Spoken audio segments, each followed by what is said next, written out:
Hello, and welcome back to yet another video. This is the 14th episode of a story in which 10-year-old Naruto meets Minato from future and that turns Naruto's life upside down. As Naruto lives a happy life in which he is trained by Minato and later Kushina too. After you've finished watching, please like, share, and subscribe to the channel. To begin, please like, share, and subscribe to the channel. Let's get the party started. It has been a year since Minato and Naruto reunited in that playground. Months since Minato and Kushina managed to bring her back from the dead. During that time the life of some Konoha inhabitants changed. Zabuza finished his probation time and was officially recognized as a trusted shinobi of Konoha, meaning that now he could perform solo missions without his companions from the hand of the death. Konoha was not known for having experts in silent killing. Zabuza's presence changed that and he became one of the most applied ninjas of Konoha. Some Konoha inhabitants still distrust him and looked away when they crossed paths with him on the street, but many others were less mistrustful and even saluted him. Zabuza would never admit it, but having the respect from a part of the population felt better than being feared by everyone like happened when he lived and missed. If things were good for Zabuza, for Haku were even better. He enjoyed to have finally friends from his age group. During his childhood he couldn't go to school because he had to help in his family's farm, and when he became Zabuza's disciple he only got contact with adults for missions. Now that Haku didn't have to hide his powers, he could practice with them in a more open manner. Sometimes he created ice rinks and small snowfields on Konoha's park for the kids' delight. The combination of his tragic past, his beauty, his talent, his bloodline and his gentle nature made Haku the most popular boy of his class, unseating Neji, who didn't care the loss of fangirls. Because his gentle nature he couldn't say no whenever a girl asked him out, no matter if he didn't like the girl at all. The poor boy had his agenda for the next year full of dates, something that Zabuza found really funny. But one of the best things that happened to him since he returned to Konoha was that he finally found out about his mother's clan. Knowing that they were related to the founders of Konoha made him see Konoha as a home. Not only that, but he also had distant relatives there. For one part there was Tsunade, who took him as one of his pupils, and for other there were the Uzumakis, with Naruto insisting to refer themselves as cousins. Zabuza was not the only member from the Hand of Death who began to take more solo missions. With Minato's help, Tenzo managed to recreate a technique from the Shodai Hokage that let him affect the growth rate of the crops, needing only half the time to be ready for being harvested. This made him very valuable for Fire Country's farmers, who began to demand his services. Because now it was rarer to have all members from the Hand of Death available for a mission, Jiraiya and Minato decided to add 2 more members to the squad to make sure that there would be enough of them for the missions. The chosen ones happened to be Shizune and Kushina. Shizune and her medical skills happened to be invaluable for the squad, especially in those missions where Minato was not available and they didn't have a quick way to return to Konoha. At first Shizune was a bit flounder about her presence in the squad, but soon she felt comfortable with her new companions. She had to admit that finally doing some real ninja's work and having a fixed was better than having to wander from town to town avoiding creditors. She got specially close with Kakashi when he found accidentally that she was a secret fan of romantic novels, and he introduced her to the mild editions of the Icha Icha series. Because she witnessed Naruto's battles in the future, Kushina was very familiar with Kakashi's and Tenzo's battle styles. Her link with her husband gave them the capacity to coordinate their attacks and tactics in a way only seen in those veteran ninjas who spent decades in the same squad. After Konoha viewed Kushina's technique with her hair, most ninjas began to refer about her as the Crimson Death, although many civilians, especially children, referred to her as the Ninja Princess. Now that everyone in the squad knew who was Minato in reality, he began to use the various seals that he had distributed by the elemental nations to teleport close to the destiny of their missions and use them to go return immediately to Konoha after the mission was complete. This let Minato and Kushina spend more time with Naruto. More people experimented changes in their lives. When Iruka became a Jonin, the principal of the academy offered him his job now that he was the ninja with the higher rank on the institution. The ex-Jonin rejected the offer immediately, arguing that he became Jonin in order to be a better teacher. Iruka's students turned extremely mannerly after they saw him gaining his new rank on TV. Now he rarely had to use his infamous big head no jutsu. However, with the respect gained by his new status also came new duties. Jonins were rare and sometimes he had to take high-ranking missions. Most of those times he was replaced by Abisu. Unfortunately for him, he didn't have the students' respect and he was constantly being compared with Iruka. Many of Iruka's students also changed their routines. Now the group of Naruto's only attended half the time, occupying that time with clan training, apprenticeship, or both of them. Ino and Sakura were no longer fangirls, they would become powerful ninjas for themselves. their family and their village, not to gain a boy's attention.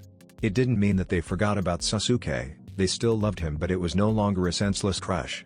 Their training with Tsunade was very successful thanks to the previous knowledge that the Sannin had about them. Soon they got a pretty decent arsenal of medical jutsus and knowledge, especially Sakura, who absorbed data like a sponge and had a chakra control that many Jonin would have killed for. Ino at first was a bit frustrated for not being as skilled as Sakura in those fields until Tsunade introduced her in herbology and poisons, fields where the Yamanaka girl happened to be the best of Tsunade's student thanks to experience in her family's business. To their delight, Sasuke noticed their new attitude and he no longer considered them annoying fangirls. After seeing Naruto sparring with Sasuke, Kiba realized how far he was from his friends and he finally took his and Akamaru's training seriously. He was surprised to find out that Shino happened to be a fantastic source of advices to improve himself and Akamaru. Nothing strange considering that the Aburame was his teammate in another reality. Kiba was not conscious of that. Of course, Kiba was not the only one benefited by a teammate from the future. Shikamaru animated Kuuji to train more. A personalized diet and a special training regimen designed by the young genius that included very effective grappling moves let the chubby boy become the best academy student in pure brute force, surpassing even the students of the upper class. Lee could perform more devastating blows using the inhuman speed he acquired with Guy's training, and Kuuji's hits were nothing compared to Naruto's Rasengan, but Lee needed a running start to gain the needed speed and Naruto needed to gather his chakra. If Kuuji managed to grab them in that time, they were doomed. For his part, Shikamaru asked his father to teach him as most of their clan's techniques as he could. He pretended to not know those techniques that he acquired in the future because it would be too troublesome to explain his father why he already knew them. When Shikaku asked why he was able to master them, he just responded that he was a quick learner and asked for a harder technique. On the bad side, his fangirls became more tenacious. When it was found about his unofficial relation with Temari, some girls thought that she was an ugly duckling who couldn't find a boyfriend in Suna and decided to seek one from outside her village. These thoughts were completely vanished when they found out how Temari looked during the Kazekage's visit to Konoha. Girls tended to be attracted by mysterious boys, and somebody like Shikamaru getting a girl like Temari meant that there was more in the lazy boy that could be seen at first sight. And on top of that, Shikamaru also had to deal with boys, most of them older than him, asking for tips and ways to be popular with women. Many of them even offered conscious sums for his supposed secret. Shino had things easier. His clan noticed his new behavior but decided to not intervene because they were very respectful with their members' privacy.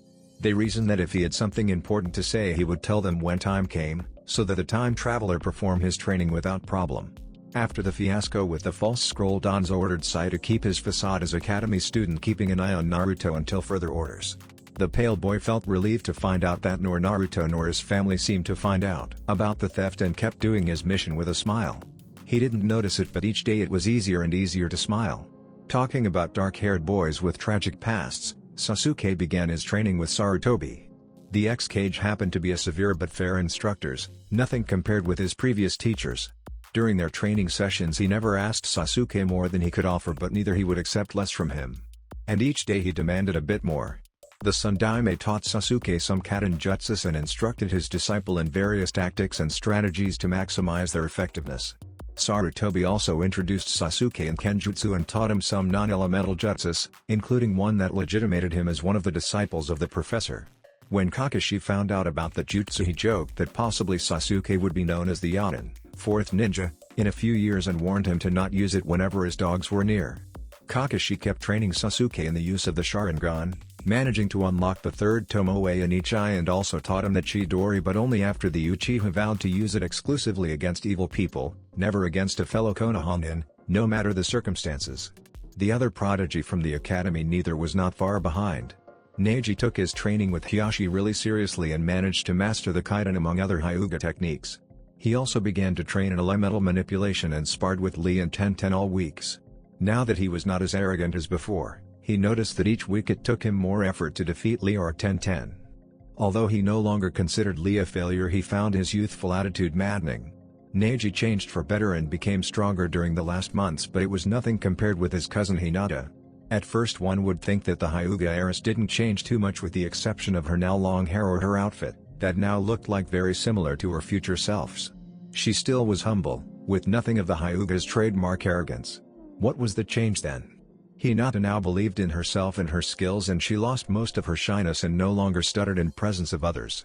Well, that was not completely true. Her stuttering returned sometimes when she was too close, and she still blushed whenever he complimented her or he had a small physical contact with her, but she no longer fainted when she was with him. Hinata now felt comfortable and confident in Naruto's presence, but not to the point to reveal her feelings for him yet. A good part of her progress was thanks to Tsunade and Kushina. The Sannin introduced Hinata in medical jutsu with great success, and soon she was able to assist her at the hospital. As Tsunade predicted, her Byakugan proved to be an invaluable tool. In fact, among Tsunade's new students, only Sakura could compete with her.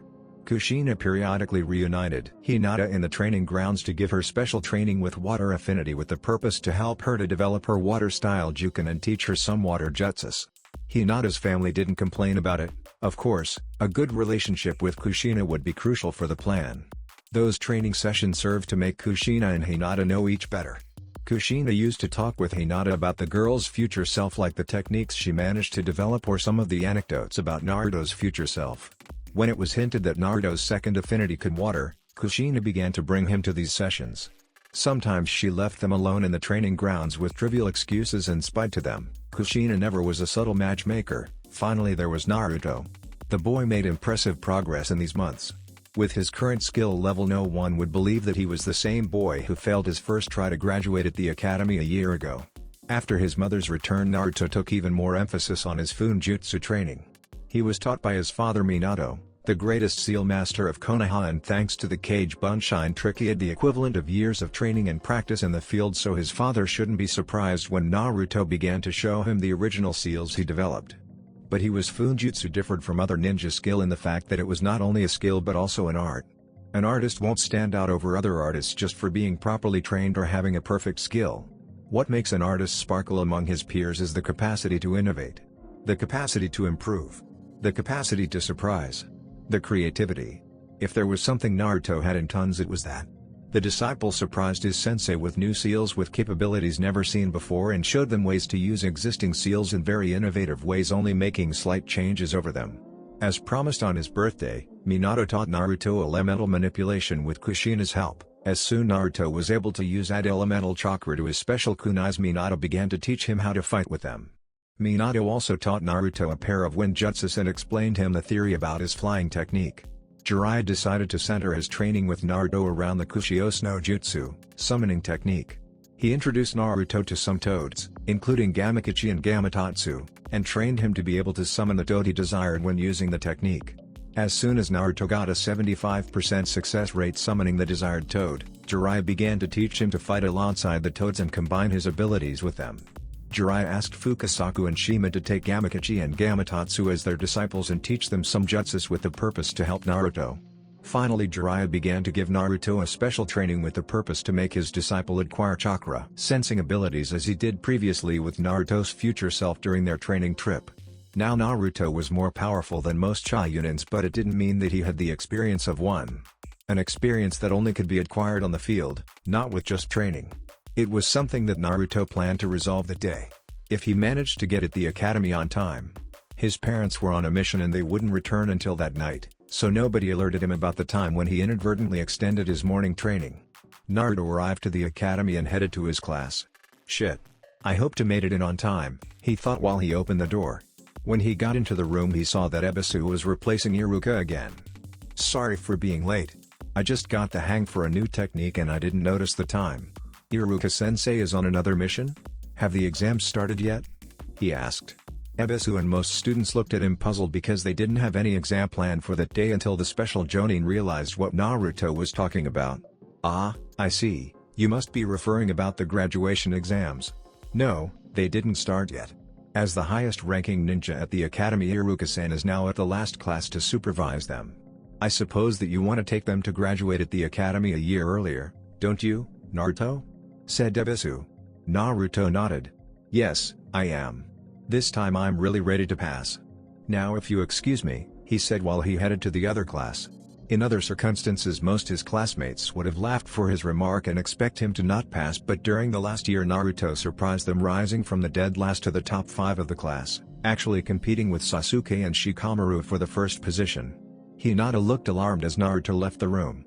If Naruto-kun graduates now, there won't be any chances that we could end in the same team, but if I happen to graduate with him, she thought. Without a second thought, she got up. "Excuse me, Ebisu-sensei, but I'm going to try the graduation exam," she said while she headed to the door. Sasuke got up too and headed to the door without saying anything. "There's nothing else I could learn here," he thought. Many others got up too. Eager clan heirs. "If I don't graduate with my mother and Tamari will kill me. I didn't want to do a Gendy class mission so soon," thought Shikamaru getting up. Meanwhile, Haku, Neji, Lee and Tenten and the rest of the last class were about to start the last test when Naruto got there. "Hello Naruto, for a moment I thought that you were about to change your mind and wait another year. And you didn't come alone," commented Iruka. Naruto turned to see Hinata, Sasuke, Shikamaru, Shino, Kuji, Kiba with Akamaru, Sakura, Ino, and Sai. "Are you going to take the exams too?" asked Naruto surprised. "No, we came to cheer for you." "Of course we came to take the exams. Really, you thought that I would let you be the only one from our class to acquire a forehead protector?" said Kiba while Akamaru agreed with his barks. Before the impulsive boys began an argument, Iruka decided to sit the new examinees among the others. Many of the older students looked at the newcomers curiously. Really, these children thought that they were ready for the exam. The exams consisted in a written test, a small survival test, a throwing test, a taijutsu test and finally the correct execution of the basic academy jutsus. Naruto and his friends managed to pass most without much problem. It was nothing compared to their training. Naruto was now in the final test. Iruka looked at him while he tried to hide his nervousness for the boy. "Okay, Naruto, I want to perform at least 3 bunshines. They must be normal bunshines, the same we teach here. I know that you can perform the cage bunshine easily, but I want to see if you manage to do the basic version," said Iruka. Naruto nodded and made a hand sign. "Bunshine no jutsu!" exclaimed. There was a massive smoke cloud. Wind dissipated. The room was full of Narutos looking at him smiling. Iruka threw them some shurikens. The weapons passed through them, confirmed that they were regular bunshines. Iruka looked at Naruto with pride. "Congratulations, Naruto. You pass. Now you can consider yourself a ninja," exclaimed Iruka with a smile. "Yes, I did," exclaimed an excited Naruto. "Where's my forehead protector?" Iruka looked horrified at the table, noticing that there were no more protectors. They didn't expect that a good portion of students from the next class would appear and graduate too. Naruto. I'm sorry, but we are out of them." "Don't worry, I'll give you mine. I have a spare one at home," excused Iruka while he took of his protector. Naruto got a better idea. "Wait, my father gave me a forehead protector without symbol when Haku arrived on Konoha as sign that on his eyes I was already a ninja. You can engrave Konoha's symbol on it," said Naruto. Iruka liked the idea and used his lighting manipulation to engrave a perfect leaf symbol on the forehead protector. Naruto got out from the academy sporting proudly the symbol that accredited him as a ninja of Konoha. Another step in my way to Hokage, thought. He noticed that most graduates were receiving congratulations from their families. If mom and dad were there, it would be perfect. Well, they will return tonight. I can't wait to see their faces, thought. "Congratulations, Naruto-kun," said a familiar voice. He turned to see Hinata, who was also sporting a forehead protector. "Hinata-chan. You graduated too. Well, I shouldn't be surprised. I knew that you were perfectly capable." "You don't know how happy I am," said Naruto.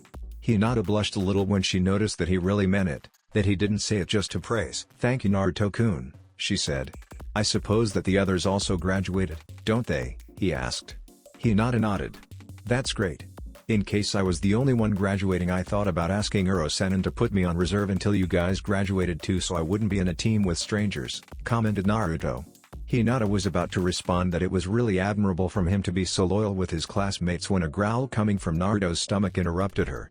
He. "I'm sorry, Hinata, I was in such a hurry that I forgot to have breakfast or to prepare my lunch," he said. Hinata took a big bento box from her bag.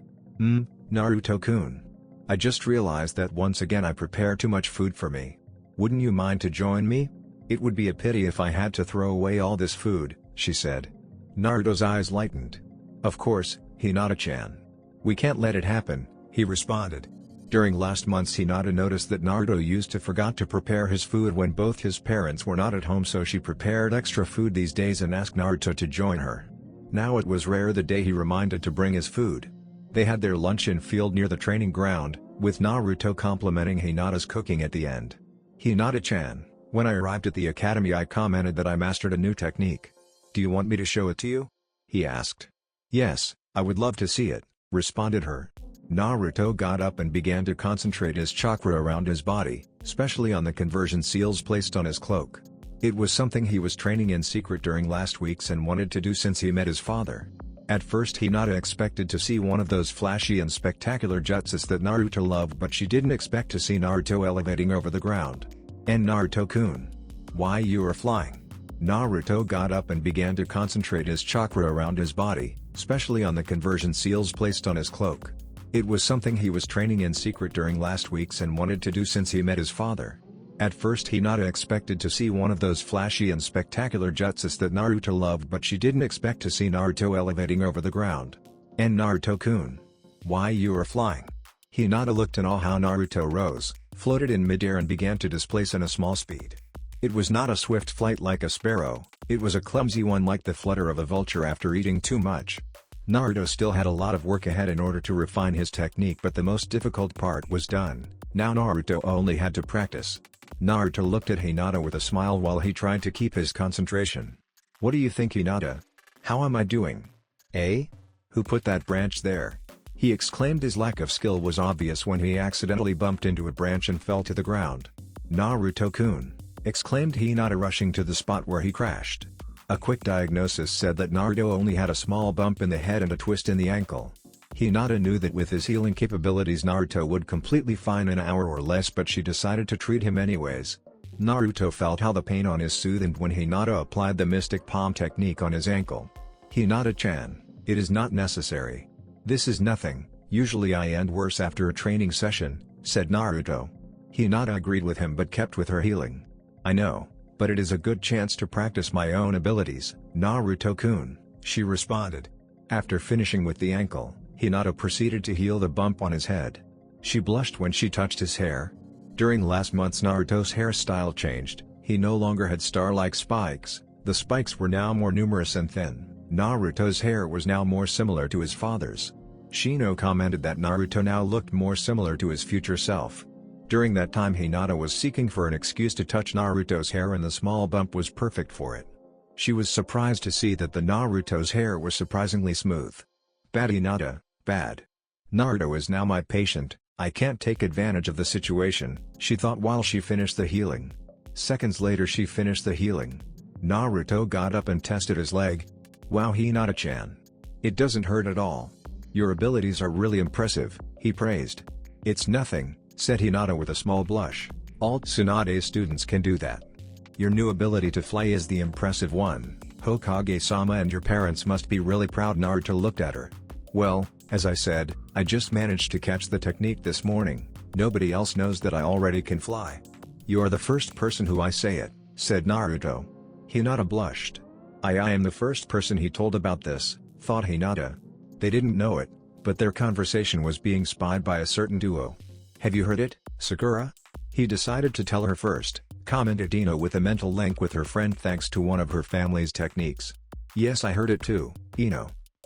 He forgot to take his food knowing that she would share hers with him," commented Sakura. "Then he takes her to this isolated place and shows her his new technique only to have a small accident, so," continued Ino, "Hinata would have to treat him," finished Sakura. "Ino, do you think that he had the accident on purpose?" "It's very probable, Sakura.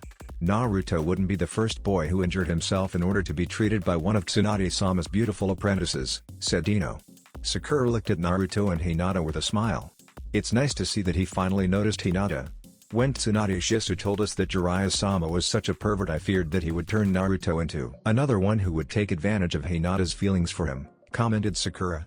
"That's the reason, because we are watching over them. We are not a pair of nosy gossipers, we are just making sure that Naruto will treat well our friend and fellow Tsunade's apprentice Hinata," said Ino. Sakura agreed with her. "Anyways, I must recognize that Naruto now being able to use the technique is pretty impressive," commented Ino. I bet that Sasuke-kun has a better technique than that," exclaimed inner Sakura. "Who said that?" asked Ino. "Who said what?" asked Sakura. "Never mind," responded Ino. After chatting a bit more, Naruto and Hinata went back to the village, unaware of the pair of medic nins following them. Flashback hours early at Konoha's prison. Mizuki looked with a wicked smile at the note he found on his cot that morning. Today was finally the day where he would escape and have his revenge on the QB brat and the hypocritical village that took away his position and freedom just because he had the guts to try to do what everyone wanted to do and didn't dare. Since into prison he was receiving notes with various techniques and a plan to escape from the prison. The notes set him to befriend the stupid brothers, Fujin and Raijin, introduce regularly some special pills in their food and train himself in secret until came a day where most powerful ninjas from Konoha would be away in missions and they could escape with more guarantees of success. This was the awaited day. The note told about a place that was once an old laboratory of Orochimaru and a formula that would give him enough power to turn his enemies into dust. He just would have to capture Naruto Uzumaki and bring him alive to a meeting point where he would receive a very generous reward and he would receive an offer to join a ninja village, which name was not revealed, as one of their jonins. The note specified that the QB brat had to be alive but he had carte blanche to torture and maim him as much as he wanted. In fact, it was preferable in Naruto in the worst condition possible as long he was not dead. He could whatever he wanted with those who opposed him. For Mizuki it was perfect, he would get his revenge, power and a position. First of all, he had to convince the stupid brothers to start a riot, nothing complex, he just had to comment them that their food rations were significantly smaller than the ones from other prisoners. And flashback, Naruto and Hinata were walking together towards the shopping district. The boy wanted to prepare a party for not only celebrate his graduation but also the anniversary of the day his father returned to his life. Naruto considered that day his father's new birthday, so on their way home he bought a new set of drawing tools as a present. Hinata offered herself to help Naruto, arguing that she owed a lot of things to his father, like the Hizashi technique. Naruto, knowing that girls have better eye for these things, accepted her offer. On their way to the shopping district they noticed that the other ninjas were running towards the Hokage's tower with concerned faces. "What's going on?" "There must be an emergency," commented Naruto. "I don't know, Naruto-kun. I never saw ninjas so worried since the Uchiha massacre." "Naruto, something really gross must have happened," she exclaimed. "Forget about the shopping, let's go to the tower," exclaimed Naruto while he dragged Hinata towards the place. They were not aware that many of the newest ninjas had the same idea. Hokage's tower. Jiraiya looked at the good number of ninjas who were congregating before the building. Any other leader would feel very confident for having so many powerful ninjas at his service, but he wasn't. According to the report from the prison guards, there was riot caused by the stupid brothers followed by a mass escape. Jiraiya knew that the majority of the prisoners were no match for the available ninjas. The problems were the stupid brothers. They were among the top 20 strongest Konoha's ninjas in history thanks to their insane strength, especially when they were angry. The only reason they didn't escape from prison before was thanks to massive amounts of food that the guards used to keep them calm. The guards were no match for the brothers' fury and many of them died. Tsunade was now extremely busy treating the worst cases, so this time she wouldn't be available to stop them as she did in the future. This same event happened a year and a half later in the future Jiraiya came from. In order to prevent this, he gave specific orders to keep Mizuki away from the stupid brothers. Obviously it required an investigation, but he bet that Orochimaru had something to do with it. Jiraiya looked at his troops. "Ladies, gentlemen. The reason because you are here is because there was a mass escape from Konoha's prison. At the present time, the majority of the prisoners are in the forest surrounding Konoha. We are now organizing capture squads to bring them back. Izumo and Kotetsu are now distributing records about the strongest prisoners with a good description of their capabilities. It's up to you to decide if you are able to beat them or not. I warn you, don't bite more than you can swallow. The rest of prisoners are no match for a ninja, they shouldn't be a problem. Inform all available ninjas, all D-ranked missions are suspended until I see otherwise," said Jiraiya while the pair of chunins distributed the records. Naruto and Hinata, disguised as pair of adult ninjas, looked at the profiles interested. Then Jiraiya asked for attention again. "One thing more. Don't engage the stupid brothers by yourselves, inform the other squads and we will take the appropriate measures," said the brothers were too much for the available ninjas, including the jonins and Anbu. He should wait until the hand of death returned that evening or deal with them himself. He preferred the latest. He didn't have a good fight in months. When ninjas abandoned the place, Naruto and Hinata dispelled their henges. "Have you heard it, Hinata? A mass escape. We must go to the forest and help with the captures," he said. "I don't think it is a good idea, Naruto. We are just fresh Shinan from the academy, we should left this to the adult ninjas. I don't think they would allow us to fight with them," she said. "Yes, I know. They probably would forbid us to intervene. But look at our forehead protectors.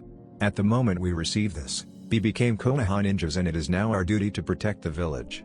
You heard what Hirusenin said, all available ninjas, this include us, reasoned Naruto. Hinata had no choice but to agree with him. This is what we will do.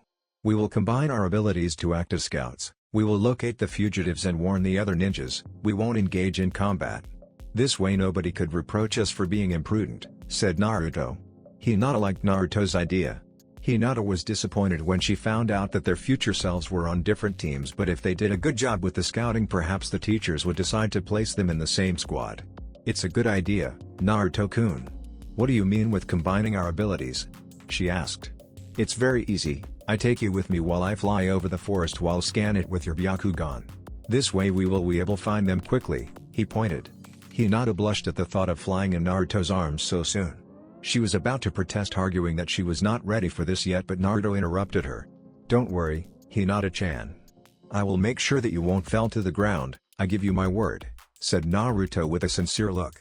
Hinata couldn't say no. Alright Naruto-kun, she responded. Naruto took a very red Hinata bridal style and rised. Oh my god. Oh my god. I'm flying in Naruto's arms. Don't faint, thought Hinata. Months before Hinata would have fainted in this situation, but luckily she was enough used to Naruto's proximity to keep herself conscious. Ino and Sakura looked at them while they headed towards the forest, unaware about the shadow behind them, so they are going after the fugitives too, eh? It will be a good chance to test my abilities, commented Sasuke Uchiha, making the girls yell. Sasuke-kun. You were spying on us? Exclaimed them at the same time. No, I just heard their conversation and then I found you spying on them, responded Sasuke. The girls looked at other way, blushing. It is not what you think, Sasuke-kun. We were just making sure that Naruto wouldn't take advantage of Hinata, said Ino. Sasuke didn't care about their reasons. He knew that although they were now Kunoikis worth the name, they were still girls and girls loved gossiping. At least they were no longer annoying fangirls. Never mind. I'll go after the criminals too, would you like to come with me? He asked. Yes. I want, exclaimed them at the same time while they jumped at him. Take your arms off of him, forehead. He asked me to come with him, exclaimed Ino. In your dreams, Ino pig.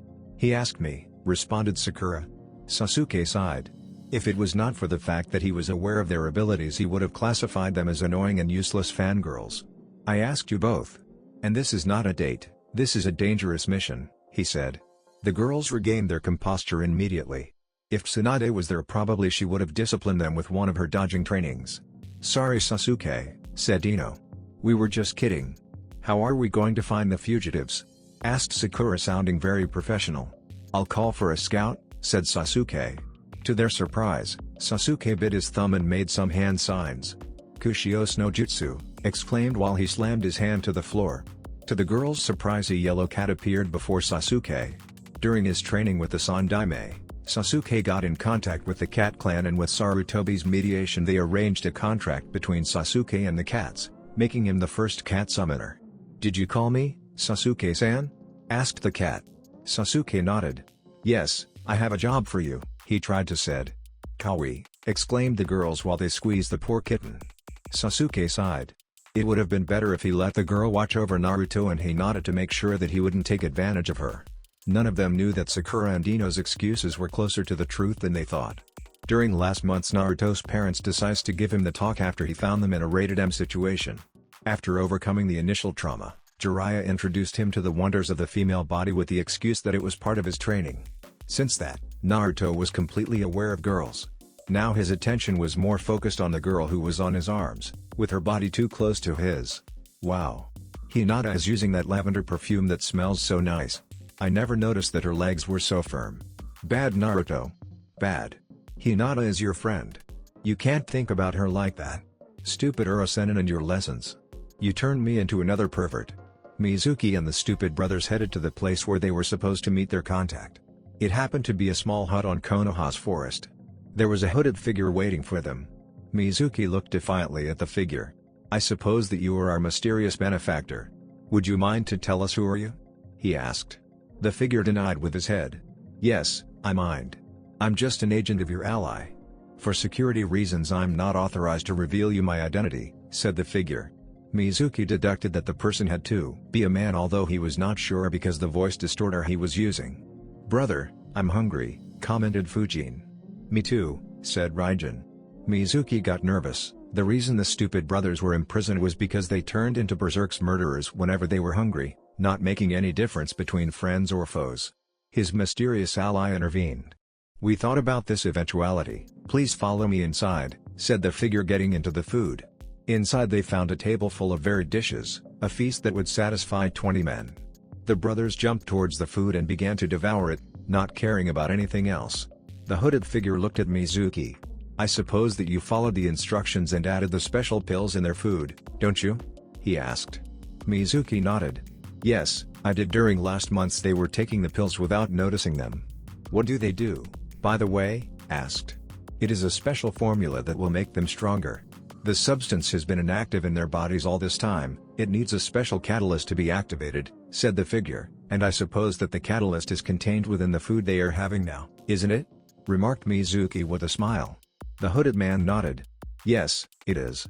In an hour or so, it will begin to take effect," explained. Mizuki was curious to see what would happen to that pair of idiots. "What about the improvement that was promised to me?" he asked. The figure took a vial from his cloak. "Here it is. I prepared it myself, combining the marrow of a tiger and a secret formula. Your strength, speed, agility and your senses will improve dramatically. If we add to the mix your physical training and the techniques you acquired, you'll be easily able to beat an elite Jonin without too much effort," said the figure, handing the vial to Mizuki. Eager, the missing nin took the vial and swallowed the content. Just after that, he felt a severe pain in all his body. Something similar happened to the stupid brothers, who began to convulse. It seemed that the catalyst was faster than expected. The hooded man just stood looking at them with a smile on his face. When the pain ceased, Mizuki looked at himself in a nearby mirror. His skin now had a fur with orange tone and black stripes running throughout it. His ears no longer looked human. They were now more similar to the animal he stole the strength from. Mizuki no longer had nails, in their place there were powerful claws able to tear through armor and flesh like they were made of paper. He also felt like somebody removed a veil from him. Now his senses were more acute than ever. He could see the small ant that was walking near the window, and he could smell the flower that was growing up at the side of the door. And of course he felt the power that now ran through his veins.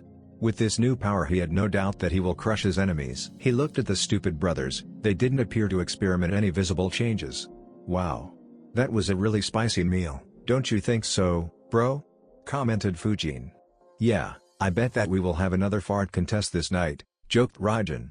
Mizuki reminded himself to not be near them when they started. His new sense would be grateful. The hooded man looked at them. "I will be waiting in the rendezvous point until sunset. If you don't appear before that time with the Uzumaki boil, I'll assume that you failed," said before vanishing in a swirl of leaves. Mizuki was enwrapped. The time for his revenge was closer and closer. Meanwhile, Konoha's forest was now witness of the battle between Konoha's ninja forces and the fugitive prisoners. Konoha ninjas were having the upper hand. Although the fugitives were no pushovers, many of them were former Konoha ninjas who ended in prison for a reason or another. Luckily the ex-ninja prisoners were poorly equipped, and the strict norms from the prison didn't let them acquire enough combat experience to face a seasoned ninja. Hayate's group was confronting a group of prisoners who was spotted by Uzumaki, Naruto and Hyuga Hinata. At first the older ninjas were a bit strange to see the pair of kids joining them, but after reminding about their involvement in the Suna events and seeing their Konoha headbands, they concluded that they were there by their Jonin sensei's orders. Anyways, Hayate told them to not intervene unless it was strictly necessary. He faced a fugitive who he recognized from the days before he became a Jonin, a former Chunin who still thought about Redu as such. The not very healthy Jonin just finished to knock out him when he saw that one of the prisoners was about to deliver a fatal blow to one rookie Chunin who was too busy fighting another opponent to notice him. But before the enemy could hurt the ninja, a white, black and orange blur appeared. "Rasengan!" exclaimed Naruto while he slammed a blue ball on the prisoner gut, pushing him violently towards a tree. Some prisoners who were condemned for trying to break the Sun Daime's law recognized and charged at Naruto. He responded, creating some clones while Hinata appeared to help him. The combination of clones and a Hyuga proved to be too much for those prisoners. Soon the battle ended and the prisoners were tied up. Hinata treated the wounded in both sides, with the one who received the Rasengan needing most of the medical attention. Hayate headed to Naruto, who saw an incoming reprimand in the Jonin's face. He decided to talk first. "Yes, I know, I'm only a scouter and I should have stayed away from the fight, but I saw that the prisoner was about to attack one of us from behind and I couldn't let it happen," excused Naruto. Hayate's sweat dropped. Yes. Well done, by the way, responded Hayate. Thank you, Hayate-san, now that I realized it. Aren't you supposed to be the sick ninja, the one who looks about die? You didn't cough anything since we met earlier? Asked Naruto. The Jonin sighed. He has been dragging that annoying nickname since he became a Jonin. Just because he had a delicate health that didn't affect at all his ninja career, he was stuck with a nickname that made people think that he was a degenerate. Tsunade-sama managed to fix my coughing problem. I suppose that you are in the same Jonin team as Hinata-san, don't you? Where are your sensei and your other teammate? Commented Hayate casually while he looked how Hinata finished to heal the ninjas. No, we are not teammates. We were not assigned to a team yet, we just graduated today, responded Naruto while he cleaned his googles. Hayate paled. What? Or why are you telling me that you didn't meet Jonin sensei and pass the real test yet? Exclaimed Hayate. Anyo. What test are you talking about, Hayate-san? Asked Hinata heading towards them. Yeah, what test is that? Are you telling us that we are not ninjas yet? Asked Naruto. Hayate began to feel a headache. Yes. That's it, if a graduate from the academy doesn't get his assigned Jonin sensei's approval, he is not considered a ninja and he is sent back to the academy, explained Hayate. Naruto freaked out. What? We are no ninjas yet? What about the graduation exam? He asked. It is just a way to determine if the student has enough skill and knowledge to take the real test, explained Hayate. That means that you are still civilians, you are not supposed to be here. Then what is going to happen? Asked Hinata. Hayate looked at them with a resolute face. The rules are very clear. The security of Konoha is the ninja's top priority. I'll escort you back to the village, said. Hayate looked at one of the Chiyunins. Geto, you are in charge, make sure that the prisoners don't escape, ordered Hayate. Hi, senpai, exclaimed Geto. The ninjas looked how Hayate and the children left the place. Oh crap, commented one who was wearing a transceiver. What's going on? Asked another. According to what I heard, it looks like that they are not the only graduates believing that they are already ninjas. In other place, Neji looked at the beaten form of the fugitive he dispatched. He had so many tenketsu's clothes that he wouldn't be able to walk back to prison until they were reopened. Well, that's not his problem. His thoughts were more focused on finding his cousin Hinata. Just after he heard about the escape from the prison, he saw Naruto flying with Hinata on her arms. Neji was not strange to see that Naruto already dominated that technique. He was the Yondame's son and the Godime's disciple after all. It was determined by fate that he would do great feats. Neji was surprised to see that Hinata-sama made such progress on her secret mission to seduce Naruto, but found very improper to see him taking Hinata-sama bridal style. He should have a word with the blonde next time he saw him. However, when he crossed paths with the Uchiha, a cat and two of his fangirls, the less useless according to what he knew, and they explained him that Naruto and Hinata were heading to join the raid, Neji vowed to find them, put Hinata safe and give a beating to Naruto for endangering his cousin like that. In their way to the forest, they were joined by other graduates from Naruto's class, the Akamiki, Shino-san, Shikamaru-san, the Inuzuka boy and Sai, who insisted to come with them when they heard about the raid. When they realized that they didn't have enough equipment, they had to make a stop in Tenten family's shop. When she heard about the expedition, she hung the closed sign and joined them. The Hyuga boy moved away his memories and looked at rest of the improvised group. The other rookie genins also defeated their adversaries. Kiba, the Inuzuka boy, was bragging about the prisoners he beat while his dog Akamaru barked in agreement, unaware that other boys beat more than him. Shino and Sai were interrogating one of the prisoners. The poor guy didn't know if he was scared more by Sai's snakes or Shino threatening to make his bugs explore his orifices. Kuji was having a bag of chips. He and Shikamaru had the biggest prisoner count. After Shikamaru immobilized a group of fugitives, Kuji used his human boulder no jutsu in them like they were ninepins.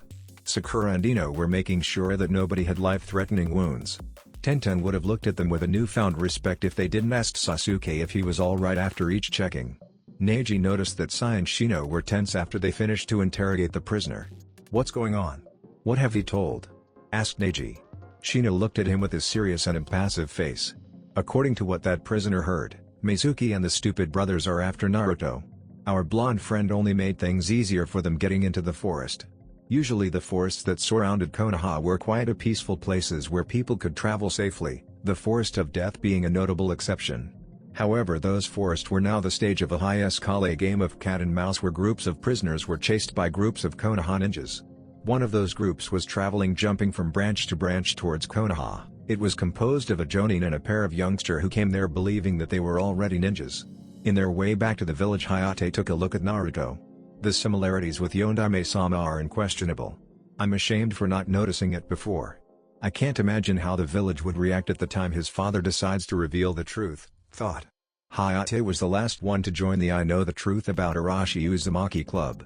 He found out about the secret because Yugao happened to be one of those persons who talked in dreams, and one night she slipped it. After a chat with her, that confirmed the truth. They approached Minato and the others. Jirai recommended Yugao to take a special meditation training that would cancel the tendency to talk in dreams. All her onbu training to resist torture and interrogation would be useless if she slipped secrets while asleep. Anko suggested Yugao to sleep with a ball muzzle, but that's another story. The sick-looking jonin noticed that his young companions looked upset after finding out that they were not ninjas yet. He decided to cheer them a little. Don't take those faces. After seeing your skill, I'm completely sure that you will pass the true exam with flying colors. Besides, you are taking it a year prior than the time you were supposed to take it. Do you know that I failed the real test after I graduated and I was sent back to the academy? Commented Hayate. Naruto looked at him interested. Really?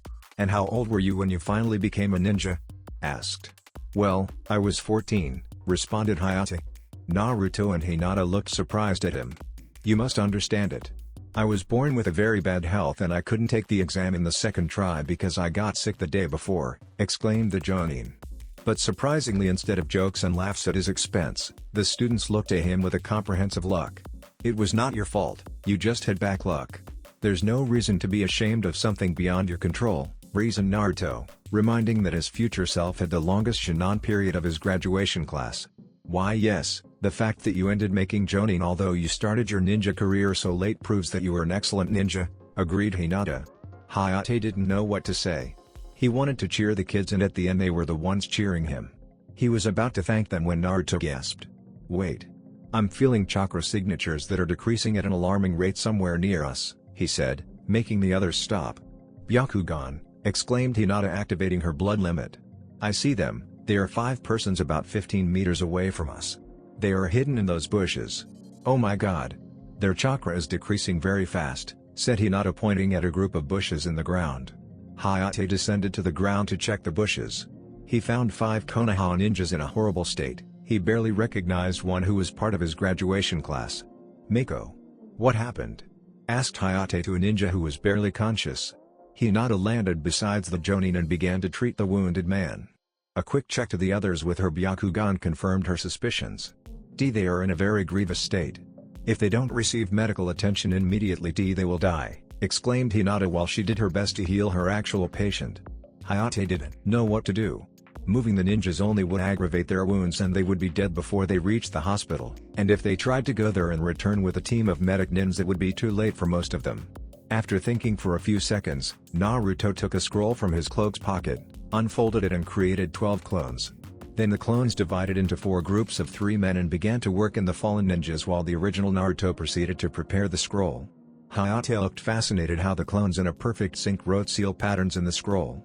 He is going to seal them. This way we will be able to bring them to the hospital without risking their lives and giving the medic nins all the time they needed to prepare the procedures, he thought. At the time the seals were ready, the clones and the original Naruto began to focus their chakra at the wounded men, who were absorbed by the seals. As soon as the last man was sealed, the clones disappeared while the original Naruto almost fainted. Are you alright? Asked Hayate, concerned while getting at Naruto's side. Why yes, I am alright. It's just that I expended too much chakra. Sealing living beings, especially humans, takes insane amounts of chakra even for me, commented Naruto while panting. Hayate looked at the boy with more respect. There were not many seal experts able to seal living things. It needed a combination of high skill and a great chakra capacity. True, Naruto thanked to the Kyuubi had the chakra of Hokage and had the best seal masters in Konoha's history training him, but it didn't detract his merit or the risks he took. He saved these men's lives. I'll make sure that this won't be unnoticed, thought Hayate while he helped Naruto to sit up.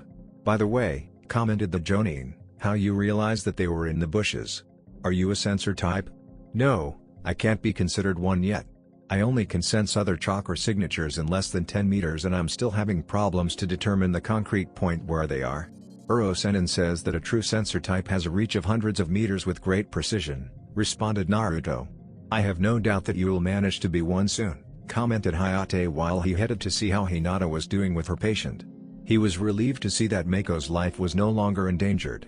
Konoha should have begun the medic nin program earlier, how many lives wouldn't have been lost? Thought Hayate while he looked how the girl finished to treat Mako. I think that you are now healthy enough to walk for yourself, but you are not in condition to fight, you must return to Konoha to receive further treatment, said Hinata. Mako got up and bowed to Hinata. Thank you very much, Hyuga-san, I owe my life. Wait. What happened with the others? He asked. Don't worry about them, Uzumaki-san over there sealed them in a scroll putting them in ecstasy state, said Hayate pointing at Naruto. Mako almost freaked out when he saw the blonde. Naruto? Uzumaki Naruto?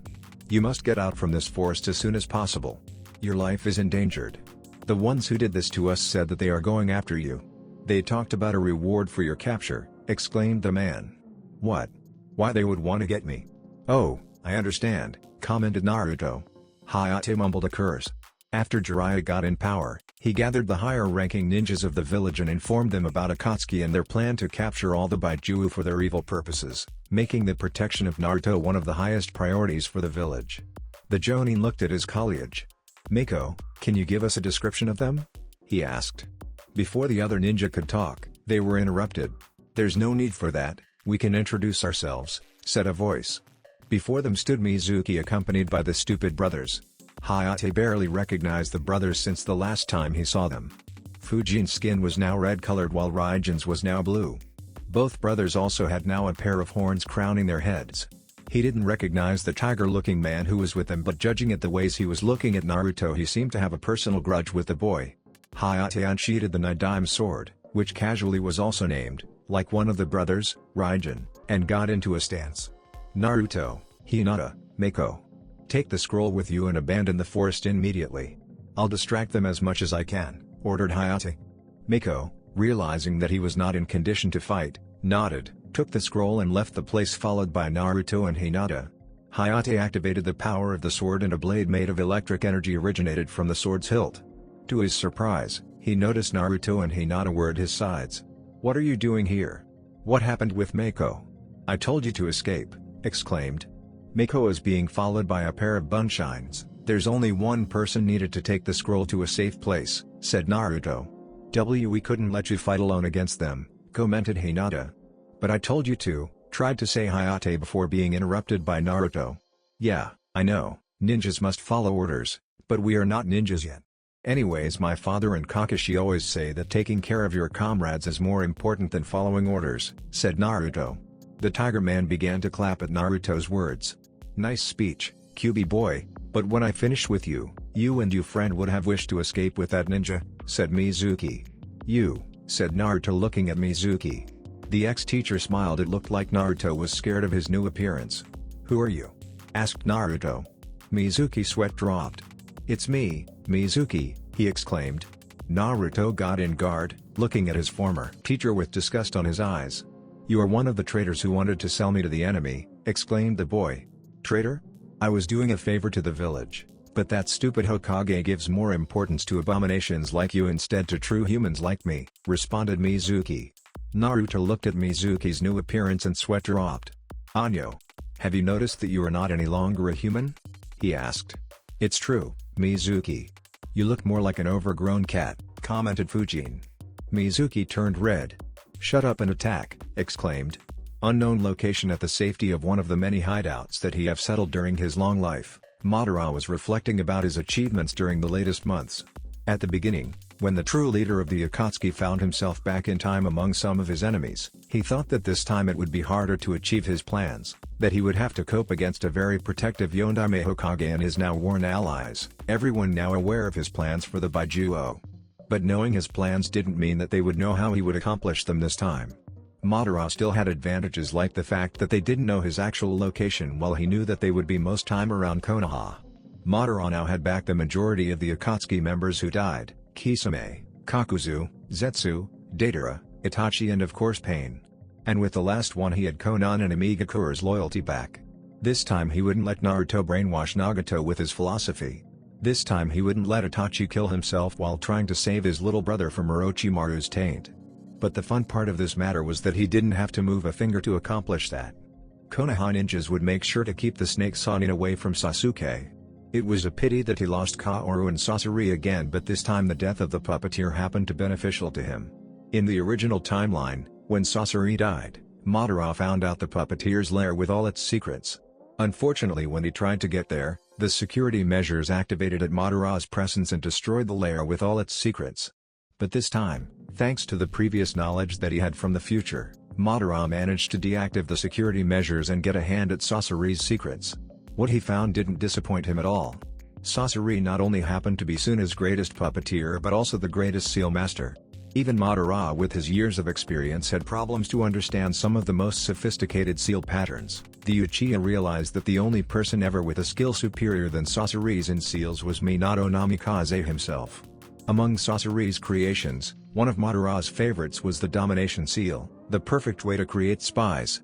One of the main problems of infiltrating spies in other ninja villages was that the agent had to spend years living within the village in order to access a position where they could some of the village's valuable secrets. The problem with this practice was that there was a very high risk that the spy could get attached to the village and turn against his former village. It was especially true in Konoha's case and its famous Will of Fire, with lots of spies realizing that they were happier in Konoha than in their original villages. Madara clenched his teeth. Konoha, the Will of Fire and its damned way to run things. It was Konoha what made the Uchiha clan betray Madara and join their ancestral enemies. But Sasori found a perfect way to infiltrate spies without the going native risk and without having to wait for years to get results. The domination seal turned a loyal shinobi of the village you wanted to spy into a sleeper agent.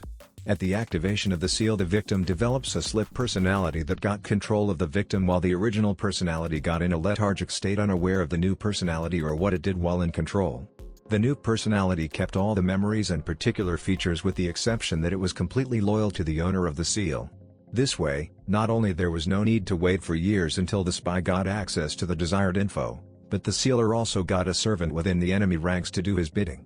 Now that Madara was in control of Sasori's notes, he knew about all the sleeper agents that Sasori prepared during his missing nin years and the way to transfer that loyalty to him. The Uchiha had to acknowledge it. Sasori managed to implant agents in the majority of ninja villages and elemental nations.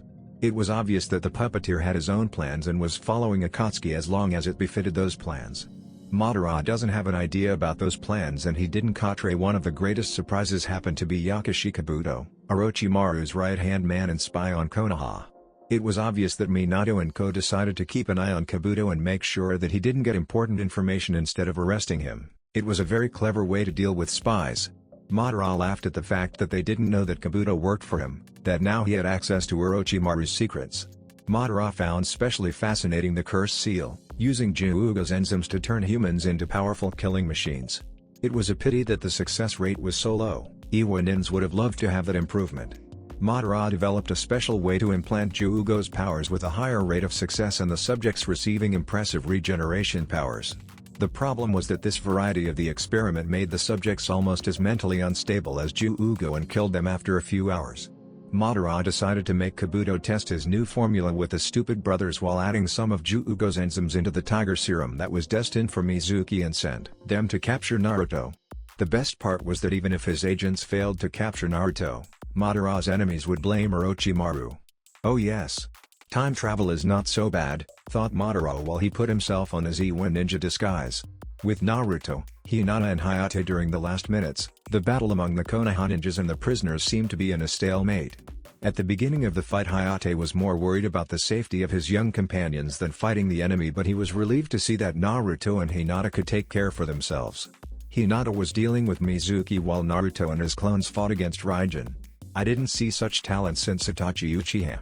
And according to what I heard, their classmates are also very talented, thought Hayate while he did his best to defeat his opponent Fujin as fast as possible. The stupid brothers were physically very strong but slow. An experienced Chunin fighting on the defensive could stay away from their blows. The problem was that it was really hard to counterattack those blows, and the brothers had the advantage of a good stamina while Naruto and Hinata were still tired from saving the other ninjas. Fujin was about to be hit by Raijin when at the last second he managed to use Kawarimi and evade an attack that destroyed a tree completely. Before he realized it, Naruto was falling towards him with one of his favorite techniques ready. "Rasengan," exclaimed Naruto while he slammed the blue chakra ball at Raijin's chest. "Brother," exclaimed Fujin, ignoring Hayate for a second. It was all the Jonin needed. With a quick sword swing, the pierced Fujin's stomach with his powerful sword. Just at the same time, Hinata managed to use the 64 points technique of her clan to block Mizuki's Tenketsus, leaving him unable to move. "Jeez. It was easier than I thought. I can't believe that they managed to escape from prison and defeat so many ninjas," commented Naruto. "Probably they caught them off guard," said Hinata while panting. "No, we just used a greater portion of our power," said Mizuki while getting up. Naruto, Hinata and Hayate looked in disbelief while not only the ex-teacher but also the brothers got up after sustaining such terrible wounds. The spiraling wound on Raijin's chest disappeared while the hole in Fujin's stomach closed. Then the brothers' bodies began to mutate, acquiring an even more demonic appearance, with longer fangs and horns, and their size increased up until they were 3 meters each one. Mizuki for his part began to squirm. His enemies could hear how his bones creaked while his body changed into a more terrible form. The transformation finished, Mizuki was now 2.5 meters tall, his body was even more bulky and muscular and covered with tiger's fur while his head was completely a tiger's one, and now his hands finished in powerful claws. "I know that this phrase is a cliché, but I think that I spoke too soon," thought Naruto. In this story, the marriage of Minato Namikaze and Kushina Uzumaki is public knowledge, and the majority of the population knew that they were going to have a baby. The day after the Kyuubi attack, it is revealed that Naruto is the Jinchuriki of the fox, but because it is known who were his parents, he is claimed as a hero by a good portion of the population, another portion hating him while the rest are indifferent. If you decide to have Kushina death, the majority of the clans want to adopt the boy with the exception of the Uchihas who want to execute Naruto. Before baby Naruto is moved to his new home, a group of Iwa ninjas abduct Naruto and fake his death. Those who were previously indifferent to Naruto are horrified and join those who claim him as a hero. From that moment, those who proclaimed their hate for the child become pariahs. The Uchihas are suspect to be ones responsible for the boy's death, but they are never formally accused because the lack of proof. The rumors about the Uchiha clan being responsible of the Kyuubi attack increase. Meanwhile, Naruto is brought to Iwa. The authorities, especially the Tsuchikage, are delighted for having their worst enemy's son to turn him into their ultimate ninja. They decide to raise Naruto hating Konoha and the Yondaime in particular while keeping his true identity in secret in order to guarantee his loyalty. Unfortunately, one of Minato's enemies tells Naruto's parentage to the general population of Iwa. The Tsuchikage promulgates a law forbidding to tell the truth about Naruto's parents under death penalty. Naruto grows up in Iwa hated by the majority of the population without knowing the cause, with only the Tsuchikage and some others being nice to him. Yes, almost the same treatment he got in Konoha. Naruto vows to become Tsuchikage. What do you think about this plot? Here are the rules. 1. Naruto knows since the beginning that he is the Kyuubi's Jinchuriki and is trained to use its power. 2. Naruto won't be paired with an OC. This is indisputable. Hinata is the main recommendation for the pairing, but it is your final decision. 3. Naruto won't be paired with a female more than 5 years older than him, be realistic. 4. No yaoi. Respect the character's sexuality. 5. It's up to you to decide the relation between Naruto and the other two Jinka Urikis of Iwa, the 4 tails and the 5 tails. Use the ones featured in the manga, don't substitute them with OCs.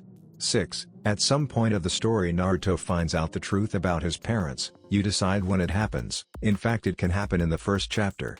7. At this point the story can take 2 different paths depending how Naruto was treated in Iwa. A. If Naruto was treated in a similar way than in canon, hated and ignored by the village but unharmed and getting a chance to prove himself, probably he would be horrified to be the Yondaime Hokage's son and he would do his best to prove Iwa his loyalty and become Tsuchikage.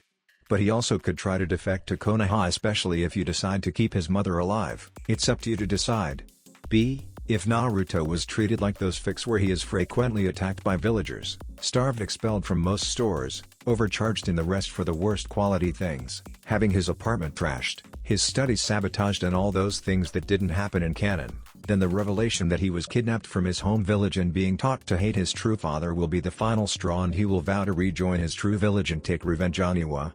Personally I prefer the last option, the other is almost the premise of canon in a different place. 8. Be consequential with the last rule. If Naruto has background B, he has to be a full retard if he wants to keep being Iwa ninja. 9. In Konoha, the greater hostility towards the Uchiha clan could drastically change Itachi's final decision towards them. 10. Konoha eventually finds out that Naruto is alive. Their reaction will depend if he chooses to defect to Konoha or keep as an Iwanin. 11.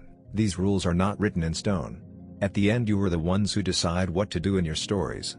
If you decide to take the challenge, remember to PM me to recommend it.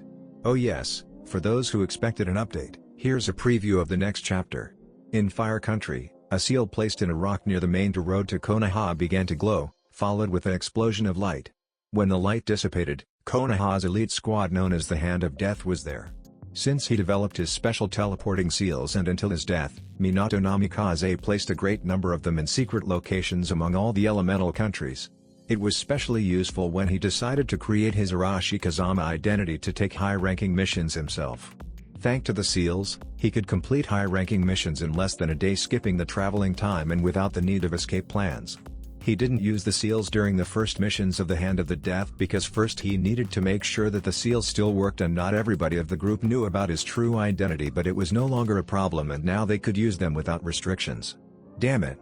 I still didn't get used to this. I feel like my stomach is upside down, commented Tenzo, with other members agreeing. You know that it won't last too much. In a few minutes you will find, it's not like you had to teleport the entire group there, commented Minato, panting a little. After some minutes of rest, the group headed walk to Konoha. Their way home was accompanied with Zabuza's curses and grunts. Hiyashi ignored them. He just realized that today was Neji's last day at the academy and was asking himself if he should tell his nephew to fail the real test and wait another year to become ninja instead of being stuck with Guy and his minium. Tenzo was too busy to notice Zabuza's rants. He was thinking about seeing his twin wives and about the new uses of the Mukuden that Jiraiya suggested him with a perverted grin. Shizune was looking how Minato and Kushina were talking without words, using their link. The brunette couldn't prevent to be jealous of them. They know what the other feels and they could feel each other's presence.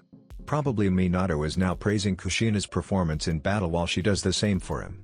Or perhaps he is telling her how happy he is for doing missions with her, thought Shizune. Minato and Kushina kept their mental conversation.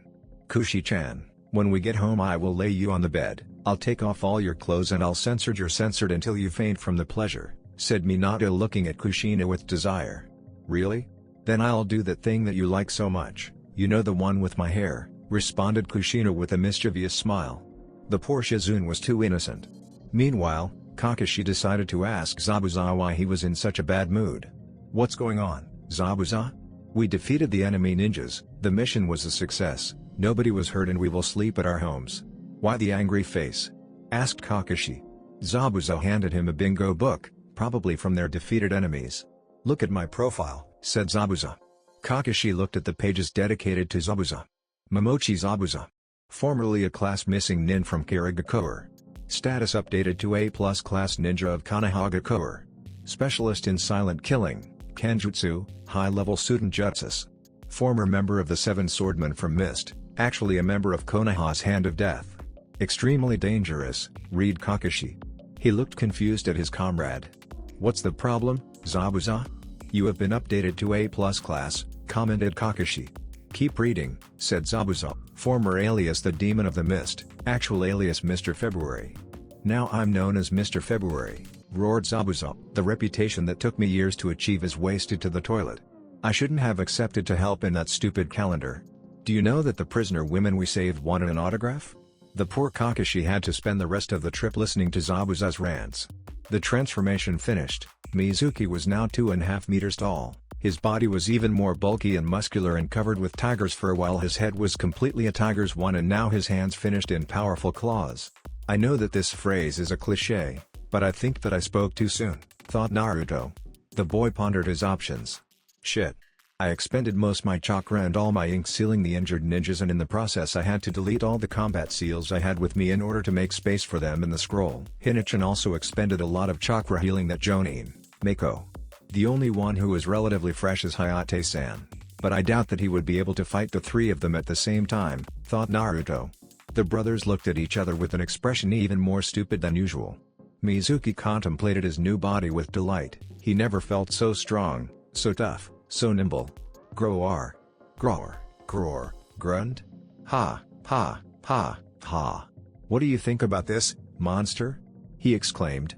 Naruto, Hinata and Hayate looked at him, more confused than impressed. A vein appeared in Mizuki's forehead. Rorg? Groffle, Gruff PFFT, Grower? What? I became more powerful than ever and you just stare at me like that? He asked. Hayate and his comrades saw how Mizuki, turned now into a tiger-like creature, began to make growling noises again, like he was trying to talk. And once again they didn't understand anything. What did he say? Asked Naruto to Hayate. I have no idea, responded the Jonin. Rorg? Gruff Grounth, Girl? What? You can understand anything that I say? Asked Mizuki.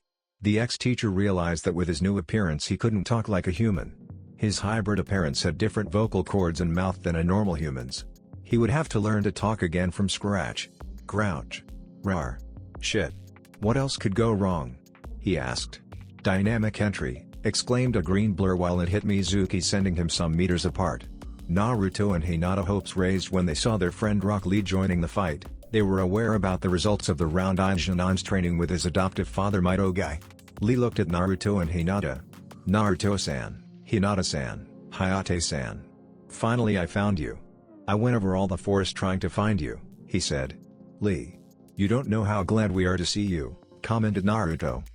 How did you know that we were by this zone, Lee-san? Asked Hinata.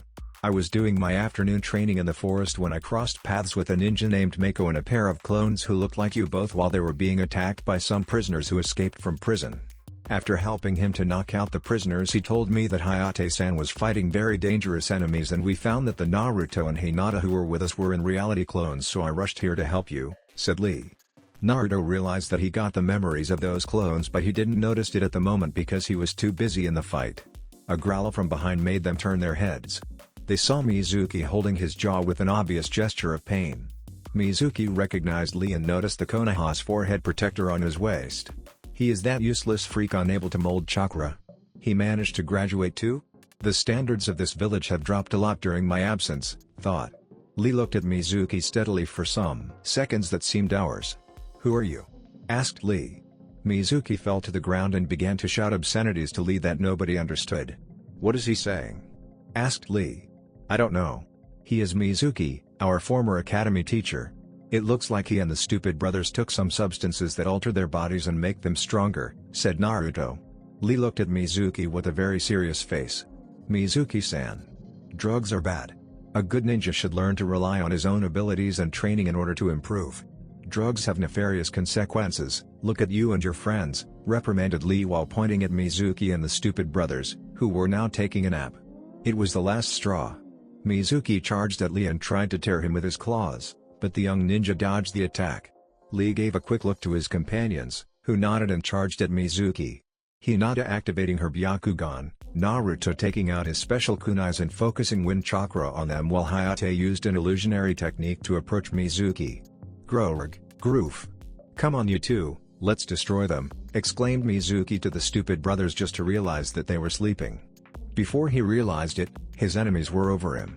Meow. Oh, crap. Meanwhile in Fire Country, a seal placed in a rock near the main road to Konoha began to glow, followed with an explosion of light. When the light dissipated, Konoha's elite squad known as the Hand of Death was there. Since he developed his special teleporting seals and until his death, Minato Namikaze placed a great number of them in secret locations among all the elemental countries. It was specially useful when he decided to create his Arashi Kazama identity to take high-ranking missions himself. Thanks to the seals, he could complete high-ranking missions in less than a day, skipping the traveling time and without the need of escape plans. He didn't use the seals during the first missions of the Hand of the Death because first he needed to make sure that the seals still worked, and not everybody of the group knew about his true identity, but it was no longer a problem and now they could use them without restrictions. Damn it. I still didn't get used to this. I feel like my stomach is upside down, commented Tenzo, with other members agreeing. You know that it won't last too much. In a few minutes you will find, it's not like you had to teleport the entire group there, commented Minato, panting a little. After some minutes of rest, the group headed walk to Konoha. Their way home was accompanied with Zabuza's curses and grunts. Hiyashi ignored them. He just realized that today was Neji's last day at the academy and was asking himself if he should tell his nephew to fail the real test and wait another year to become ninja instead of being stuck with Guy and his mini-him. Tenzo was too busy to notice Zabuza's rants. He was thinking about seeing his twin wives and about the new uses of the Mukuten that Jiraiya suggested him with a perverted grin. Shizune was looking how Minato and Kushina were talking without words using their link. The brunette couldn't prevent to be jealous of them. They know what the other feels and they could feel each other's presence. Probably Minato is now praising Kushina's performance in battle while she does the same for him. Or perhaps he is telling her how happy he is for doing missions with her, thought Shizune. Minato and Kushina kept their mental conversation. Kushi-chan, when we get home I will lay you on the bed, I'll take off all your clothes and I'll censor your censored until you faint from the pleasure, said Minato looking at Kushina with desire. Really? Then I'll do that thing that you like so much, you know, the one with my hair, responded Kushina with a mischievous smile. The poor Shizune was too innocent. Meanwhile, Kakashi decided to ask Zabuza why he was in such a bad mood. What's going on, Zabuza? We defeated the enemy ninjas, the mission was a success, nobody was hurt and we will sleep at our homes. Why the angry face? Asked Kakashi. Zabuza handed him a bingo book, probably from their defeated enemies. Look at my profile, said Zabuza. Kakashi looked at the pages dedicated to Zabuza. Momochi Zabuza. Formerly a class missing nin from Kirigakure. Status updated to A+ class ninja of Konohagakure. Specialist in silent killing, Kenjutsu, high-level student Jutsus. Former member of the Seven Swordmen from Mist, actually a member of Konoha's Hand of Death. Extremely dangerous, read Kakashi. He looked confused at his comrade. What's the problem, Zabuza? You have been updated to A+ class, commented Kakashi. Keep reading, said Zabuza. Former alias the Demon of the Mist, actual alias Mr. February. Now I'm known as Mr. February, roared Zabuza. The reputation that took me years to achieve is wasted to the toilet. I shouldn't have accepted to help in that stupid calendar. Do you know that the prisoner women we saved wanted an autograph? The poor Kakashi had to spend the rest of the trip listening to Zabuza's rants. Back with Naruto and Seo Naruto, Hinata, Lee and Hayate were having a meal consisting in ramen bowls from Ichiraku, unsealed from Naruto's small emergency scroll after winning their battle against Mizuki. The Tiger Man proved to be an extraordinary adversary for the group. His regeneration abilities saved him from wounds that would have killed a normal person. He also had a great strength and speed. If we add the various powerful jutsus he learned in secret in prison and the fact that half his adversaries were tired, he should have won the battle. Why he didn't win? Well, it is easy to explain. Mizuki found himself with the same problem than various alternate versions of Naruto from alternate realities whenever the Kyuubi decided to make several physical improvements in their bodies. An imbalance between the physical and mental energies of the ninja that meant a drop in the chakra control of the alternative version of Naruto. Usually the alternative Narutos fixed this problem doing chakra control for several days until they regained their usual chakra control, but Mizuki was not aware of that fact nor didn't have the chance to do the training. The Tiger Hybrid lost most his chakra trying to do jutsus without success before realizing his problem. Not only that, but suddenly his body began to get weaker and also lost the regeneration power. It looked like the Tiger formula was not as efficient as it should be. The battle ended when Naruto slammed a Rasengan in Mizuki's gut and sent him flying to another part of the forest. Hayate took note to send a Nanbu team as soon as possible to retrieve Mizuki. He looked at the sleeping forms of the stupid brothers, tied with all the ninja wire they had. The Jonin knew that they were lucky that the brothers decided to take a nap, especially now that they received physical improvements. They were combat specialists, based on brute strength, they wouldn't waste their chakra trying to do ninjutsu. Hayate looked at the younger ones, who were chatting lively commenting the battle. They are really skilled and they prove to be real ninjas. There's no need to make them pass a test to see that they are qualified to be ninjas. Hell, saw weaker Genins being recommended to take the Chunin exams, thought Hayate. A growl coming from the way where the stupid brothers were tied interrupted his thoughts. He looked in horror how the brothers, now awake, broke the metal wires like they were nothing and stared at the kids with an hungry look that didn't show any sign of intelligence. Horrified, Hayate looked at the food just to notice that all ramen bowls were empty. Naruto, do you have any food left? Asked Hayate alarmed. Naruto denied with his head. No, I just finished the last bowl, said. Realizing that there was no food left, the brothers exploded in rage and charged at them. The Jonin realized that the true battle was beginning. With the rest of the rookies, the new graduates were pondering what to do to find Naruto and Hinata. Neji and Sasuke, both them trying to take charge of the group, were discussing if they should divide themselves in different groups or to keep together. Shino addressed to them. Somebody is coming, they are a group of 5, experienced ninjas according to the way they move, he said. Moments later said 5 Konoha ninjas appeared. One of them, a Hyuga woman, headed directly to Neji. "Kasen, you joined the chase too? There's something very important that you must know," said Neji before Kyoko Hyuga interrupted him. "What are you all doing here? You are not supposed to be there," said Kyoko. The other rookies listened at the conversation between Neji and his mother. "I didn't know that Neji's mother was also a ninja," commented Ino. "The mission of all branch members is to protect the main ones. All them have ninja training," said Sai. Neji's mother was visibly alarmed when Neji told her about Mizuki and the stupid brothers. Then Kyoko told the graduates about the reality of the graduation exam. "We are not ninjas yet?" complained Kiba. The other rookies had similar reactions, minus Shino, Sai, and Shikamaru. They just pretended to be annoyed.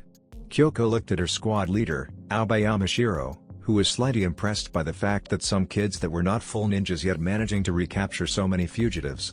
"This is what we will do. Jiro and Hokuto will escort the kids back to Konoha. The rest of us will seek Naruto and Hinata," said the Jonin. Everyone nodded. A group with the rookies and the prisoners headed to Konoha while 3 adult ninjas began to quest for Naruto and Hinata. This last group didn't realize that there was a third group composed by Shino, Shikamaru and Neji following them. "My bug clones will fool them for a while, but it will be better if we manage to rescue our comrades before they find out about them," commented Shino. Shikamaru and Neji nodded. "I really hope that you to protect Hinata, Naruto," thought Neji, "because if my cousin gets hurt you desire to end in Madara's hands." That's it for this video. I hope you all enjoyed the video. Don't forget to like the video, subscribe to the channel, and follow me on my other social media accounts.